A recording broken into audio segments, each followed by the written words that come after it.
मेरी जेठानी हर रात को ससुर जी के पैर दबाने जाती और मैं बाहर से सुनती तो जेठानी की रोने की आवाज आती है। एक दिन मैंने जेठानी से पूछा तो उसके चेहरे का रंग फीका पड़ गया। कहने लगी, तुम यह बात किसी को भी मत बताना और आज रात मेरी जगह तुम पैर दबाने के लिए जाना। जब मैं ससुर जी के कमरे में गई, ससुर जी ने दरवाजा बंद कर लिया और जैसे ही लाइट बंद की, मेरे जिस्म से जैसे जान निकल गई हो, क्योंकि वहाँ तो मेरा नाम मीनू है। मैं इस दुनिया के सबसे अलग खानदान में शादी करके चली गई थी। जी हाँ, यही कहना सही था, क्योंकि वहाँ काम ही ऐसे होते थे कि समझ से बाहर थे। मेरे ससुराल में मेरी एक जेठानी थी। जेठ जी शहर के बाहर काम करते थे। कभी कभी वह घर पर आते थे। दरअसल हमारी शादी हमारी मर्जी से हुई थी और मेरे घर वाले राजी नहीं थे, क्योंकि मेरा पति बहुत कमजोर और बीमार नजर आता था। मेरे पिताजी को पूरा यकीन था कि यह नशा करता है, जबकि ऐसा नहीं था। मैं बस इतना ही चाहती थी कि हमारी शादी शांति और सुकून से हो जाए, पर ऐसा नहीं हुआ और बात बिगड़ गई। मेरे घर वालों ने मेरे पति को कहा कि तुम्हारे पास 3 दिन है, इससे शादी करके ले जाओ, वरना चौथे दिन हम इसकी शादी कहीं और करवा देंगे। पति ने हाथ पांव मार के अपने दोस्तों की मदद ली। शादी हो गई। पिताजी ने कहा कि तुम्हारे लिए आज से इस घर के दरवाजे हमेशा के लिए बंद हो गए। मैं हैरान रह गई, जबकि सुरेश के पापा बिल्कुल भी नाराज नहीं थे। वो कहते हैं कि मोहब्बत करना गुनाह नहीं होता है। मेरी शादी में मैं अपनी जेठानी से मिली। उसने मुझे तसल्ली दी, समझाया और कहा कि सब ठीक हो जाएगा। अब मेरा पति दिन रात मेहनत करने लगा, क्योंकि हमें पैसों की ज़रूरत थी। वो सुबह काम पर जाते और रात को लौटते हैं। ऐसे घर में सिर्फ मैं और मेरी जेठानी ही थी। एक दिन मैंने बहुत ही अजीब देखा। रात होते ही मेरी जेठानी सारा काम खत्म करने के बाद मेरे ससुर जी के कमरे में गई। उनके हाथ में तेल की एक कटोरी थी। ये सब देखकर मुझे बड़ा आश्चर्य हुआ। जेठानी अंदर गई और उसके बाद उसने दरवाजा बंद कर दिया। मैं हैरान रह गई कि भला इस वक्त इसका अंदर क्या काम है और यह तेल लेकर अंदर क्यों जा रही है। कुछ देर तो मैं खड़ी रही कि शायद तेल देने गई होगी वो। दरवाजा गलती से बंद हो गया होगा, वो अभी आ जाएगी। लेकिन वो वापस नहीं आई।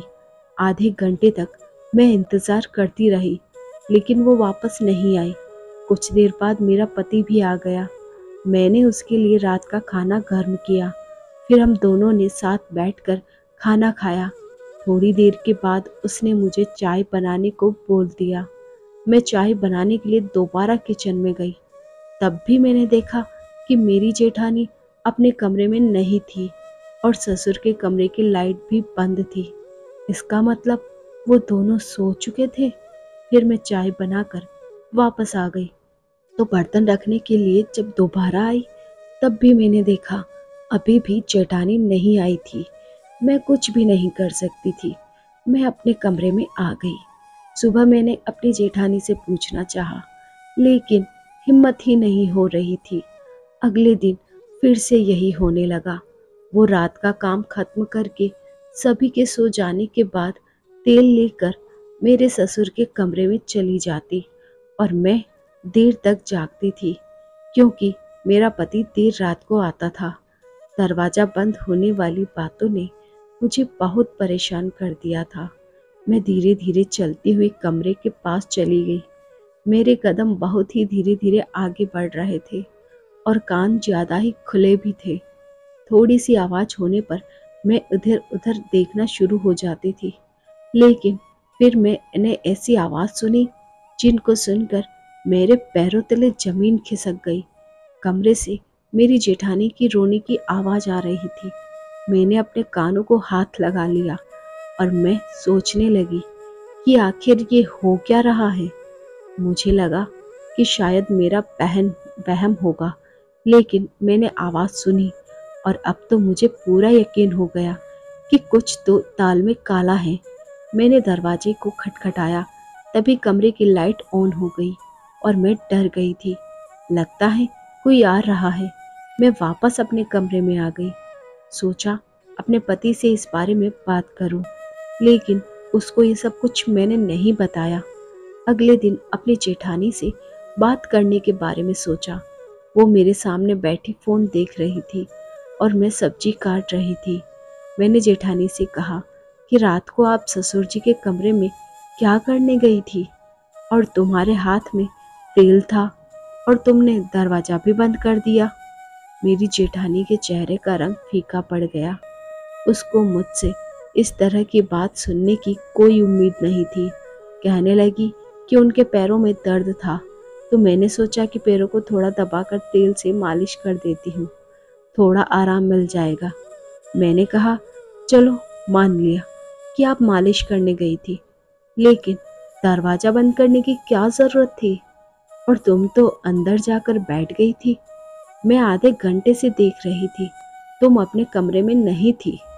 मेरी जेठानी ने मुझसे झूठ बोल दिया था कि मैं कमरे में नहीं थी, मैं बाथरूम गई हुई थी, इसलिए तुम्हें शायद मैं नज़र नहीं आई। मेरी तबीयत थोड़ी ख़राब थी, वो मुझसे नज़रें नहीं मिला पा रही थी और वो काम करने चली गई। मैंने कहा कि क्या हुआ था तुम्हारी तबीयत को? तो वो गुस्से से बोली, क्यों तुम इतनी सी बात को बड़ी कर रही हो? छोड़ो यह सब, आज बहुत ज़्यादा गर्मी है और तुम मुझसे इतने ज़्यादा सवाल क्यों कर रही हो? उसने बात को ही पलट दिया था, लेकिन मुझे अंदाज़ा हो गया था। मेरी एक बहुत ही अच्छी दोस्त थी। जब मैंने उसको यह सब कुछ बताया तो उसको ये बात सुनकर आश्चर्य हुआ। वो बोली, तुम पागल तो नहीं हो गई हो? वहाँ पर क्या हो रहा होगा, ये तुम्हें पता करना चाहिए। मेरी जेठानी भी अजीब तरह की औरत थी। वो अकेला रहना ही पसंद करती थी और कपड़े भी बड़े बड़े खुले खुले पहनती थी। एक तरफ बोलती कि मुझे गर्मी बहुत लग रही है, और दूसरी तरफ इतनी लंबी और मोटे कपड़े पहनती थी। तब उसको गर्मी नहीं लगती थी क्या? कोई ना कोई बात तो ज़रूर है। एक दिन हमारे घर में एक रिश्तेदार आई हुई थी। उससे बातों बातों में मैंने बातें की तो उसने कहा कि तुम्हारा पति भी शादी से पहले दूसरे देश में जाना चाहता था, लेकिन उसके पिता ने उसे जाने नहीं दिया। मैंने कहा कि मेरा पति बाहर नहीं जाए तो ही अच्छा है, मैं उससे बहुत प्यार करती हूँ। उन्होंने कहा कि हाँ, तुम्हारी जेठानी का भी पति बाहर होता है, बेचारी कितनी उदास होती है, मन ही कहाँ लगता होगा। मैंने सोचा, उदास तो नहीं होती है, बिल्कुल नॉर्मल रहती है, तैयार भी होती है, कपड़े भी नए नए पहनती हैं। तो रिश्तेदार ने कहा, नहीं, ऐसा तो नहीं हो सकता, हमने तो उसे बहुत ही उदास देखा है, वैसे है बड़ी खूबसूरत। मैंने कहा, खूबसूरत तो बहुत है, ऐसे में जब पति पास ना हो तो आदमी तैयार होकर किसको दिखाता है? लेकिन उसका दिल कहता है कि वह तैयार होने का यही अच्छी बात है। इंसान को अपने लिए भी तैयार होना चाहिए, अपने लिए भी जीना चाहिए। सिर्फ पति के लिए औरत क्यों तैयार हो? वह अपने लिए भी तो तैयार हो सकती है, ताकि अपने आप को खूबसूरत देखकर उसको खुशी मिले। मेरी जेठानी को देखकर बिल्कुल भी नहीं लगता था कि उसका पति बाहर विदेश में है। ना उस घर में मेरे जेठ की कभी कोई चर्चा होती थी, ना ही उसका कोई नाम लेता था, ना मैंने उसकी कभी कोई फोटो देखी थी। जेठानी को भी कभी अपने पति से बात करते हुए नहीं देखा। अगर पति बाहर विदेश में है तो फोन पर तो बात करता ही होगा। और यहाँ तक कि मेरे ससुर जी भी कभी जिक्र नहीं करते कि मेरा बेटा बाहर विदेश में है। एक दिन हम सब खाना खा रहे थे तो मेरे ससुर जी ने कहा, भगवान ने मुझे एक ही बेटा दिया है और यह सब सुख उसी का है, यह सब कुछ उसी का ही है। साथ में ही वह खांसने लगे। मैंने कहा कि पापा, आपका एक और बेटा भी तो है। कहने लगे, हाँ, एक और बेटा भी है, गलती हो गई मुझसे। बाप थोड़ी कभी अपनी औलाद को भूल सकता है। मैं तो मजाक कर रहा था। हम सब हैरान हुए कि वह ये कैसे भूल गए। मेरे पति ने भी अपनी अजीब सी शक्ल बना ली और जेठानी भी इधर उधर देखने लगी। ऐसे लगा कि ये तीनों ही मुझे कुछ ना कुछ जरूर छुपा रहे हैं, लेकिन मेरी जेठानी की वही आदत थी। मैंने फिर उससे सवाल किया तो कहने लगी कि ससुर के पैरों में दर्द होता है, जब तक उनके पैरों को नहीं दबाती उनको नींद नहीं आती। लेकिन मैं ये सोच कर थी कि जब वो सो जाते हैं फिर भी ये अपने कमरे में वापस क्यों नहीं आती, ससुर जी के कमरे में ही क्यों रहती है? क्या पूरी रात ही पैर दबाती रहती है? ये रोज ससुर के कमरे में फिर वहीं पर सो भी जाती है। इसका वहाँ क्या काम है? और वो आवाजें, उसके बारे में तो सोचकर मेरा दिमाग ही घूम जाता था, जो मैं सोचा भी नहीं चाहती थी जो मैं सोचना भी नहीं चाहती थी जो इस घर में हो रहा था। एक दिन तो अचानक ऐसा हुआ कि मैं अचंभित रह गई। मैंने अपनी जेठानी को कपड़े बदलते हुए देख लिया था। वह मुझे देखकर एकदम से चौंक गई, लेकिन उससे ज्यादा तो मैं सदमे में थी। मैंने कहा कि आप तो माँ बनने वाली हैं और आपने मुझे बताया भी नहीं, इतनी बड़ी बात। तो उसकी जवान मानो उसका साथ नहीं दे रही थी। पहले तो वह बहुत घबरा गई, फिर खुद को संभाल कर बोली, हमारे खानदान में यह सब बताया नहीं जाता। जब तक बच्चा 7 महीने का नहीं हो जाता तब तक किसी को भी यह बात नहीं बताई गई जाती है। कहते हैं कि बताने से नजर लग जाती है। इसलिए मैंने किसी को भी यह बात नहीं बताई कि मैं माँ बनने वाली हूँ। मैंने कहा कि मेरे पति ने भी मुझे यह नहीं बताया, कभी ससुर जी ने भी इसका जिक्र नहीं किया। क्या उन लोगों को भी नहीं पता? मेरी जेठानी को कुछ समझ में नहीं आ रहा था कि वह क्या जवाब दे। उसने कहा शायद भूल गए होंगे। मैंने सोचा कोई इतनी बड़ी बात कैसे भूल सकता है, और मुझे भी नहीं पता चला क्योंकि मेरी जेठानी बहुत ही खुले कपड़े पहनती थी। पर अब उसको देखकर लग रहा था कि जैसे 8वां महीना चल रहा हो। इसका मतलब था कि 8 महीने पहले मेरे जेठ जी आए थे, लेकिन फिर भी कोई इस घर में उनका नाम तक नहीं लेता है। क्या उनकी कोई दुश्मनी थी या यह उनको पसंद नहीं थी? इस घर में रहते हुए मुझे अभी 1 महीना ही हुआ था, वो भी उनके लिए कुछ नहीं भेजता था, ना कोई पार्सल ना कोई फोन। फिर मैंने सोचा कि एक तो मेरी जेठानी की ये हालत है, ऊपर से मेरे ससुर जी फिर भी उसको अपने पैर दबाने के लिए बुला लेते हैं, अपने पैरों पर मालिश करवाते हैं, वो भी हर रोज। उनको इतना तो सोचना चाहिए कि ये पेट से है, इसको आराम की ज़रूरत है। एक दिन हम सब खाना खा रहे थे तो मैंने अपनी जेठानी को कहा कि मैं आपके लिए चाट बनाई है, ऐसी हालत में तो आपका चाट खाने का तो मन करता ही होगा। यह बात सुनकर जेठानी के गले में खाना अटक गया और ससुर जी ने भी उसको बड़ी हैरानी से देखा। वह सबके सामने कहने लगी कि तुम्हें क्या हो गया है, तुम्हें किसने कह दिया कि मैं पेट से हूँ, जबकि मेरा पति ही मुझसे मिलने के लिए नहीं आया है। तो मेरे कदमों तले जमीन खिसक गई कि कैसे मेरी जेठानी ने तुरंत ही झूठ बोल दिया था, जबकि मुझे अच्छी तरह से पता था कि वो पेट से है, और अगर उसका पति नहीं आया तो फिर यह बच्चा किसका था। मेरे ससुर जी ने भी कहा कि वो तुमसे मजाक कर रही थी और तुमने सच मान लिया। बेटी, अभी ऐसी कोई खुशखबरी नहीं है। इस खुशखबरी के लिए हम तो तुम लोगों की तरह ही देखते हैं। जल्दी से कोई खुशखबरी सुना दो, हमारे इस घर में भी चहल पहल हो जाएगी। मेरे ससुर जी ने अचानक ही मेरी जेठानी को कहा कि तुम्हें तुम्हारी मम्मी के घर छोड़कर आना था। आओ, मैं तुम्हें छोड़कर आता हूँ। मैं तो भूल ही गया था और तुम भी शायद नहीं याद दिलवाती हो। अब इसका पति घर पर नहीं है तो ये जिम्मेदारी मुझे ही पूरी करनी होगी। जब ये कहती हैं तो इसको इसके मायके छोड़ आता हूँ, जब बोलती हैं तो वापस ससुराल ले आता हूँ। मेरे ससुर जी मुझे सफाई दे रहे थे। उन्होंने कहा इसके पिताजी के साथ मेरी पुरानी दोस्ती है, वहाँ भी थोड़ी देर बैठकर बातें कर लेता हूँ, अच्छा टाइम पास हो जाता है। तुम दोनों मियाँ बीवी बैठकर खाना खाओ, हम चलते हैं। मेरी जेठानी के चेहरे का रंग उड़ गया। वो मेरी तरफ एकटक लगाए देख रही थी, जैसे कि मैं उसकी जिंदगी बर्बाद करती हूँ। मेरे ससुर जी उसको लेकर वहाँ से चले गए, जबकि इससे पहले तो ऐसी कोई बात नहीं थी कि आज ही लेकर जाना है। जब वह लेकर चले गए तो मेरे पति ने मुझसे पूछा कि तुमको यह सब किसने बताया? तुम इस तरह की बातें क्यों कर रही हो? मैंने कहा कि मैंने देखा था कि उनका पेट बढ़ा हुआ है। मेरे पति भी हंसने लगे। उनका पेट खाने से बढ़ा है और तुम समझ रही हो कि वो प्रेग्नेंट है? मेरा भाई 2 साल से घर नहीं आया है, तो बच्चा कहाँ से आ गया? मैंने अपने पति को कुछ भी नहीं कहा और ना ही कोई बहस की, पर बात साफ थी और मैंने अपनी आंखों से भी देखा था कि मेरी जेठानी पेट से भी थी और उसका 6ठा महीना चल रहा था।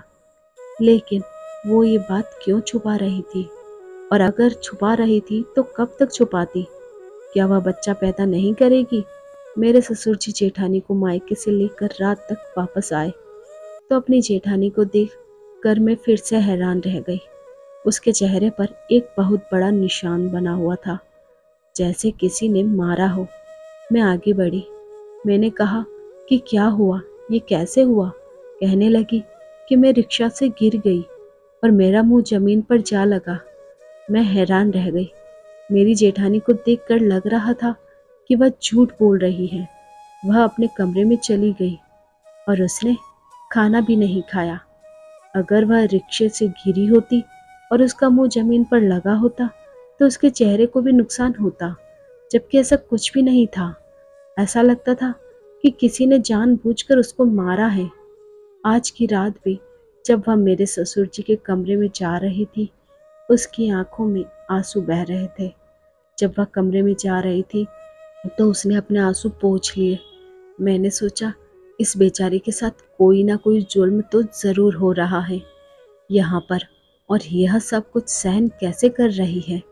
एक दिन मुझे बहुत गुस्सा आया और मैंने अपनी जेठानी को कहा कि इतना बड़ा झूठ क्यों बोलती हो सबके सामने? मैं कोई अंधी नहीं हूँ। मैंने तुम्हें अपनी आंखों से देखा कि तुम माँ बनने वाली हो। तुमने कोई नकली पेट नहीं लगा रखा है और तुम इतना खाती भी नहीं कि तुम मोटी हो जाओ। तुम्हारे पेट में किसका बच्चा है? जब तुम्हारे पति 2 साल से घर नहीं आए तो यह बच्चा किसका है? मेरी जेठानी ने मेरी बात सुन ली, लेकिन जवाब कुछ नहीं दिया। मैंने कहा उस कमरे में से वापस क्यों नहीं आती हो? तेल लगा दिया तो वापस आ जाया करो। वहाँ सोने की क्या जरूरत है? और कौन सा उनके पैरों में दर्द रहता है जो रोज तुमसे मालिश कराते हैं? कौन सा काम करते हैं? अगर तुम दोनों मिलकर कोई चक्कर चला रहे हो, मुझसे छुपा रहे हो, और अगर मुझे पता चला तो मैं सारे मोहल्ले में तुम दोनों को बदनाम कर दूंगी। छोड़ूंगी नहीं तुम लोगों को। मुझे पता है एक औरत आदमी के बगैर नहीं रह सकती। तुम्हारा पति 2 साल से घर नहीं आया, लेकिन इसका मतलब यह नहीं है कि तुम उसकी इज्जत का सौदा कर दो। और इस बच्चे का क्या कसूर है? यह इस दुनिया में आएगा तो किसको अपना बाप कहेगा? क्या तुम इसको इस दुनिया में लेकर नहीं आना चाहती? कब तक छुपाओगी? क्यों अपनी जिंदगी बर्बाद कर रही हो? मेरी जेठानी को भी गुस्सा आ गया। उसने कहा ठीक है, तुम्हें यही लगता है कि मैं अपने ससुर के कमरे में जाती हूँ और मेरा बच्चा भी मेरे पति का नहीं है, तो आज मेरी जगह तुम मेरे ससुर के कमरे में जाओ, उनको तेल से मालिश करना और फिर देख लेना कि वहाँ पर क्या होता है। मैंने कहा ठीक है, मैं चली जाऊंगी, देखती हूँ क्या होता है।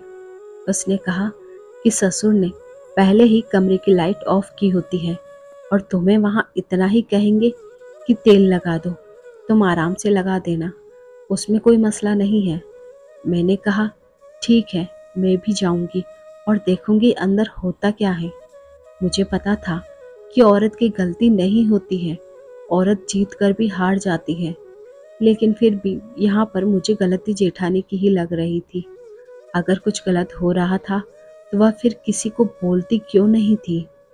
अगर मेरे ससुर जी उससे जबरदस्ती कर रहे थे तो फिर वह यह बर्दाश्त क्यों कर रही थी? और वह अपने पति से क्यों बात नहीं करना चाहती?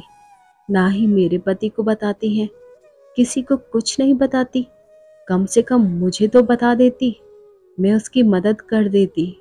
जिस किस्म की आवाज़ें मैंने सुनी थी, मुझे अपनी जेठानी पर भी शक हो रहा था। मेरा पति तो वैसे ही देर से आता था।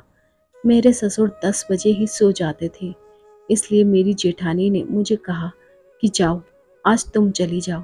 मैंने देखा कमरे की लाइट पहले से ही बंद थी। मैंने हाथ में तेल की कटोरी ली और अंदर चली गई। मेरी जेठानी ने कहा कि अंदर जाते ही दरवाज़ा बंद कर लेना और कोई बात पूछे तो आगे से सिर्फ हाँ हूँ ही करना। मुझे डरने की भी क्या ज़रूरत थी? ये मेरे ससुर थे। अगर पता चल भी जाता तो मैं फ़ौरन बाहर आ जाती। मेरी जेठानी बाहर ही खड़ी रही। लेकिन जब मैं अंदर गई तो मेरे ससुर ने अंदर जाते ही ऐसी बात कही कि मैंने अपने कानों को हाथ लगा लिया। कहने लगे, मेरी जान, आज इतनी देर क्यों लगा दी? मैं पूरी तरह हैरान रह गई। मेरे पास बैठो, खड़ी क्यों हो? क्या हो गया? नाराज हो गई मुझसे? वो ऐसे बोल रहे थे जैसे कोई अपनी पत्नी से बात कर रहा हो। मुझे तो वहां 2 मिनट ही हुए थे कि मैं वहां से तुरंत बाहर आ गई और अपनी जेठानी को हैरानी से देखा। फिर वो मुझे अपने कमरे में ले गई और उसने मुझे एक तस्वीर दिखाई जिसमें वो अपने ससुर जी के साथ दुल्हन बनी बैठी थी। उसने कहा, ये मेरे ससुर नहीं, मेरे पति हैं और मेरी शादी हुई है। तुमने जो आवाज़ सुनी वो इस आवाज़ से थी। ऐसी हालत में मैं पैर दबाकर पूरी तरह से थक जाती थी, इसलिए मेरे मुंह से ऐसी आवाज़ आना लग जाती थी। ये आपके ससुर जी अच्छे इंसान नहीं हैं, मुझ पर जुल्म करते हैं, मुझे अपना गुलाम समझते हैं क्योंकि मेरे आगे पीछे कोई नहीं है। लेकिन यह मेरे ही पति हैं और यह बच्चा भी इन्हीं का है। उसने कहा था कि जब बच्चे के दिन आ जाएंगे तो वह मुझे गांव भेज देगा और फिर कुछ ना कुछ करके कह देगा कि यह बच्चा गोद लिया हुआ है। तुम्हारे पति ने मिलकर यह प्लान बनाया था कि तुम्हें यह बात पता ना चले, नहीं तो बदनामी होगी। हमारे खानदान में यह बात किसी को भी नहीं पता। जो औरत इस घर में आई थी वह तो मेरे पति की बहन थी, इसलिए वह भी हमारे साथ मिली हुई थी। जब तुमने सबके सामने कहा कि आप पेट से हैं तो मेरे पति ने मुझ पर बहुत गुस्सा किया और मुझ पर हाथ भी उठाया। तभी मेरे चेहरे पर घाव था। सारे रास्ते उसने मुझे बातें सुनाई थी। यह खानदान बहुत ही अजीब है। यहाँ पर बहुत सारे राज दबे हैं, जिनमें से मैं भी एक राज हूँ। तुम्हारे पति ने तुम्हें शायद यह बात इसलिए नहीं बताई कि तुम अलग से ना सोचो, तुम्हें बुरा ना लगे। लेकिन अब तुम अपने पति को बता देना कि तुम्हें सब कुछ पता है और खामोश रहना।